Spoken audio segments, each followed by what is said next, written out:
Assalamualaikum warahmatullahi wabarakatuh. Halo guys, kembali lagi bersama aku Muhammad Fariza Agustino. Jadi di video kali ini kita akan membahas tentang subnetting IP versi 4. Nah, jadi kita membahas pengertiannya dulu ya. Jadi subnetting itu adalah proses membagi sebuah network menjadi berbagai subnetwork. Subnetting hanya dilakukan pada IP address kelas A, kelas B, dan kelas C. Dengan subnetting akan menciptakan beberapa network tambahan, tetapi mengurangi jumlah maksimum host yang ada di tiap network tersebut. Dan prinsip subnetting adalah memperbanyak network ID dari suatu network ID yang sudah ada, di mana sebagian host ID dikorbankan untuk digunakan dalam membuat ID host tambahan. Nah, kenapa sih kita memerlukan subnetting? Jadi mengalokasikan IP address yang terbatas supaya lebih efisien. Jadi kita perlu subnetting ini untuk efisiensi dalam jaringan. Jika internet terbatas oleh alamat-alamat di kelas A, B, dan C, tiap network akan memiliki 254, 65.000 atau 16 juta IP address untuk host device-nya. Walaupun terdapat banyak network dengan jumlah host lebih dari 254, namun hanya sedikit network kalau tidak mau dibilang ada yang memiliki host sebanyak 65.000 atau 16 juta. Dan network yang memiliki lebih dari 254 device akan membutuhkan alokasi kelas B dan mungkin akan menghamburkan percuma sekitar 10 ribuan IP address. Nah, untuk yang selanjutnya yaitu tujuan dari subnetting. Jadi yang pertama itu mengefisiensikan pengalaman. Jadi misal untuk jaringan yang hanya membuat 10 host, atau kalau kita menggunakan kelas C saja terdapat 254 sampai dengan 10 dikurangi 10 sama dengan 224 alamat yang tidak terpakai. Terus membagi satu kelas network atas sejumlah subnetwork dengan arti membagi suatu kelas jaringan menjadi bagian-bagian yang lebih kecil. Tujuan yang ketiga yaitu menempatkan suatu host, apakah berada dalam satu jaringan atau tidak. Dan yang keempat adalah untuk mengatasi masalah perbedaan hardware dengan topologi fisik jaringan.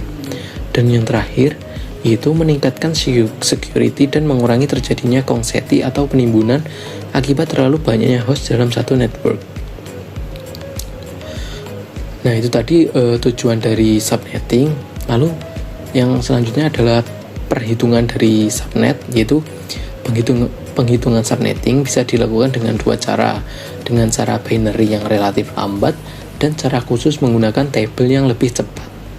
Pada hakikatnya, semua pertanyaan tentang subnetting akan berkisar di 4 masalah, yaitu jumlah subnet, jumlah IP dan IP yang dipakai, block subnet, network, dan broadcast. Nah, jadi yang lama itu ada net ID dan host ID. Nah, karena ini dianggap lambat, diciptakanlah cara yang baru yaitu net ID, terus ada subnet ID dan host ID. Jadi ini yang namanya subnetting, seperti itu. Terus network dan broadcast. Dalam setiap kelompok IP terdapat 2 IP yang bersifat khusus, yaitu network, identitas suatu kelompok IP, dan broadcast adalah alamat yang digunakan untuk memanggil semua IP yang berkorespondensi. Jadi network ini adalah IP pertama dari suatu kelompok dan broadcast ini adalah IP terakhir dari suatu kelompok. Jadi network itu misal ada ini ya 192.168.1.1. Jadi networknya itu 1. Terus broadcastnya itu yang terakhir. Jadi sub kelas terakhir seperti itu. Nah, ini penghitungan subnetting dengan binary. Nah, seperti ini. Jadi diketahui IP address 192.168.1.1 ini termasuk ke kelas 26. IP binary-nya yaitu 1100000001000001000010. Nah, jadi untuk binary sendiri itu ada ketentuannya, bisa dilihat di Google mungkin yang banyak. Nah, cara yang lebih cepat itu menggunakan graph dan tabel. Jadi ada kelas 24, 2 kelas 25, 26, dan 27. Jadi dibagi menjadi subkelas yang lebih mudah. Jadi kelas 24 ini dari 0 sampai 225. Nah, untuk kelas 25 ini dibagi menjadi 2. Jadi kelas 0 sampai 127 dan 128 sampai 255. Jadi dibagi menjadi beberapa bagian agar lebih mudah dalam menghitungnya. Jadi jaraknya, range-nya itu lebih kelihatan, jadi lebih mudah. Nah itu, terus kita lanjut ke subnetting kelas C, yaitu subnetting sangat penting untuk manajemen jaringan karena dapat memecah blok IP ke dalam network yang lebih kecil sehingga dapat mengefisiensi IP dalam jaringan. Seperti yang aku bilang tadi, jadi subnet mas ini yang 0 ini jadi awalnya network kan dari angka 0, jadi 0 sampai 25, jumlah IP 256, bloknya itu cuma 1. Untuk kelas 25 itu ada 2 blok, jadi yang pertama jumlah IP-nya itu bisa menampung 128 sampai ke ini, yang blok 30 ini ada 64 blok dengan jumlah IP 4. Nah, sedangkan untuk yang kelas 31 dan 32 ini tergolong spesial. Terus apa sih itu subnet mask? Jadi subnet mask itu digunakan untuk membaca bagaimana kita membagi jalan dan gang atau membagi network dan hostnya, address mana saja yang berfungsi sebagai subnet dan mana yang host dan mana yang broadcast. Jadi untuk mengetahui yang mana host dan juga yang mana broadcast. Nah, kita lanjut ke percobaan. Jadi pada skenario ini kita akan menstimulasikan 2 subnet. Nah, jadi di sini saya akan menggunakan aplikasi Cisco Tracer ya. Untuk gambarnya seperti ini. Jadi ada router, ada switch 1, switch 2, dan ada 6 PC totalnya. Nah, untuk gambarnya sendiri kurang lebih seperti ini. Saya sudah menyiapkan. Yang pertama yaitu router. Nah, router ini saya hubungkan dengan kabel fiber dengan masuk ke port fast Ethernet. Nah, di sini untuk IP address-nya 192.168.162 karena ini untuk mengcover yang bagian kiri atau switch yang pertama. Nah, untuk switch yang kedua itu menggunakan fast Ethernet 5.0, jadi IP address-nya itu 192.168.1 dan 126.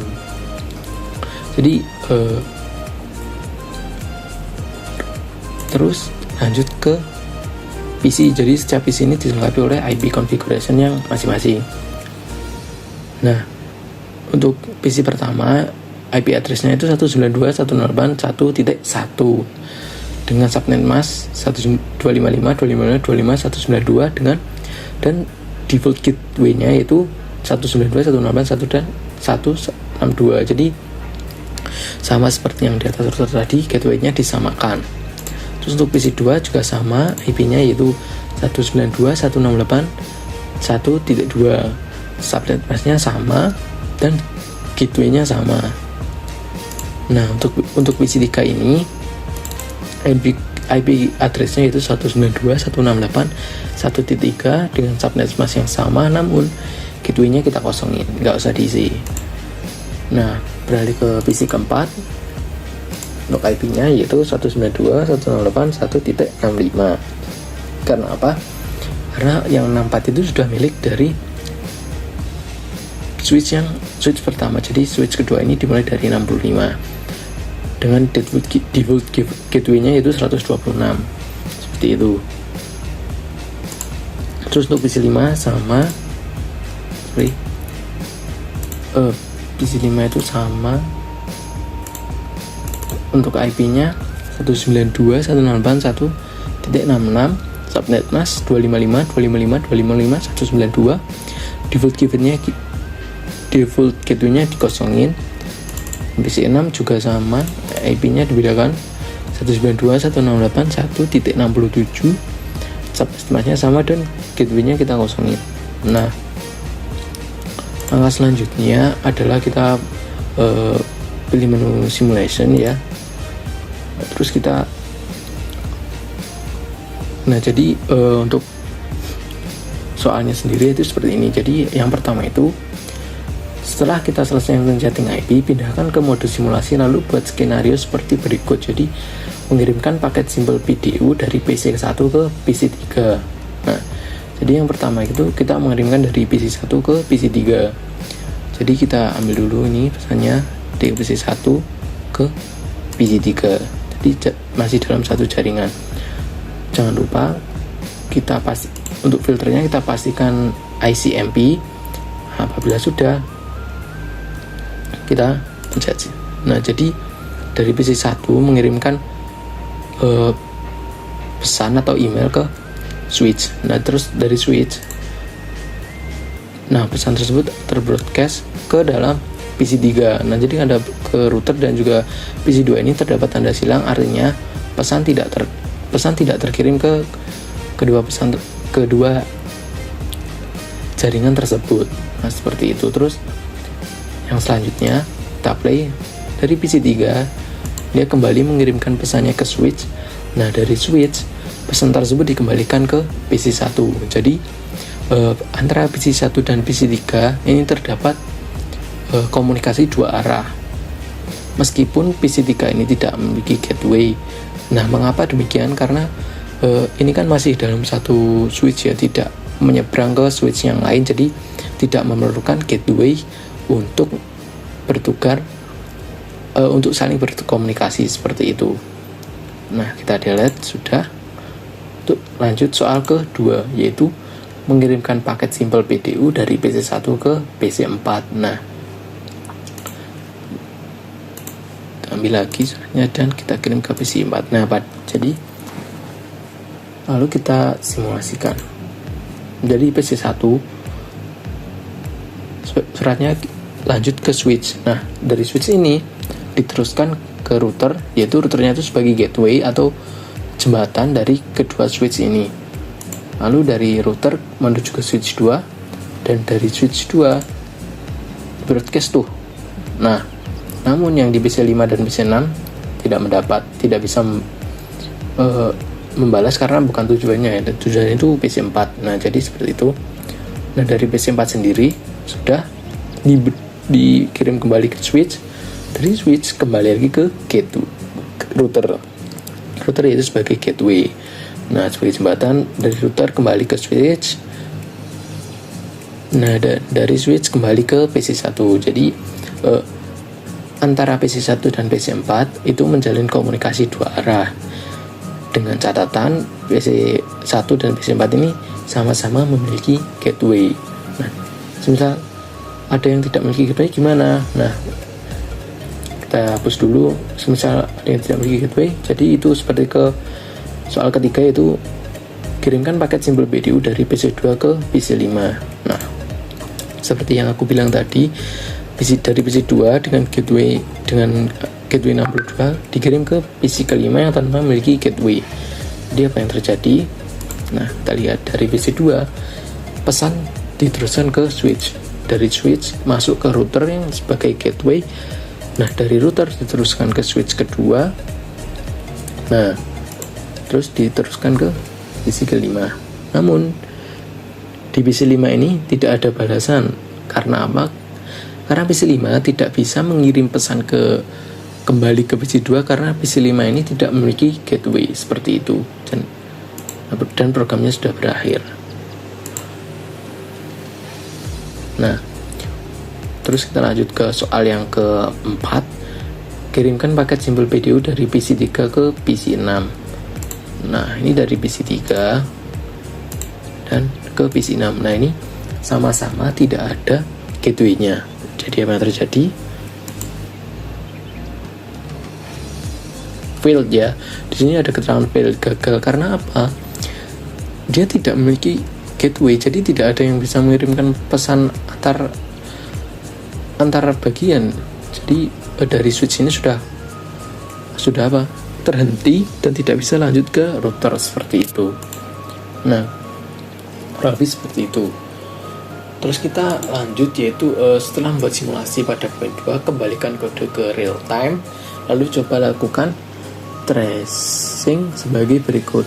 Jadi tracing dari PC1 ke PC3. Nah, kita kembali ke mode real time, terus kita tracing.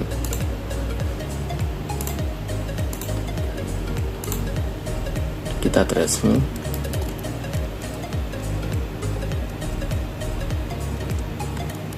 Tracer. Terus kita ketik IP-nya 192.168.1. Karena ke PC3 kita ketikkan angka 3 di sini untuk IP PC3. Nah, keluar trace-nya complete seperti itu. Jadi ada komunikasi seperti ini. Terus lanjut soal yang kedua, yaitu tracing dari PC1 ke PC4. Dari PC1 ke PC4 tracer, kita ketikkan IP dari PC4 192.168.1 PC4 tadi 65. Nah, trace complete. Jadi seperti ini. Jadi masuk dulu ke gateway, lalu ke PC4 seperti itu. Lanjut soal yang ketiga, yaitu tracing dari PC2 ke PC5. Jadi dari PC2 ke PC5. Kita dulu command prompt-nya. Nah, di trace 192.168.1.66 PC5 66. Apa yang terjadi? Nah, seperti ini. Jadi aku tadi udah mencoba, jadi itu programnya akan terus berjalan, namun ini dia tidak menemukan tujuannya. Jadi tracingnya itu menjadi request timeout seperti itu, dan akan terus berlanjut. Nah, kita lanjut ke soal yang keempat, yaitu tracing dari PC3 ke PC6. Di ini PC3 sama seperti tadi, kita ke command prompt tracer 1, kita ketik IP-nya 192.168.1.67. Nah, nggak muncul karena apa? Karena dia itu tidak bisa melakukan, bahkan udah berhenti ya, nggak ada, karena tidak melakukan komunikasi apapun. Nah, itu tadi penjelasan dari aku tentang penerapan subnetting ya. Sekian dari aku. Apabila ada salah kata, aku mohon maaf yang sebesar-besarnya. Assalamualaikum warahmatullahi wabarakatuh. Bye bye guys.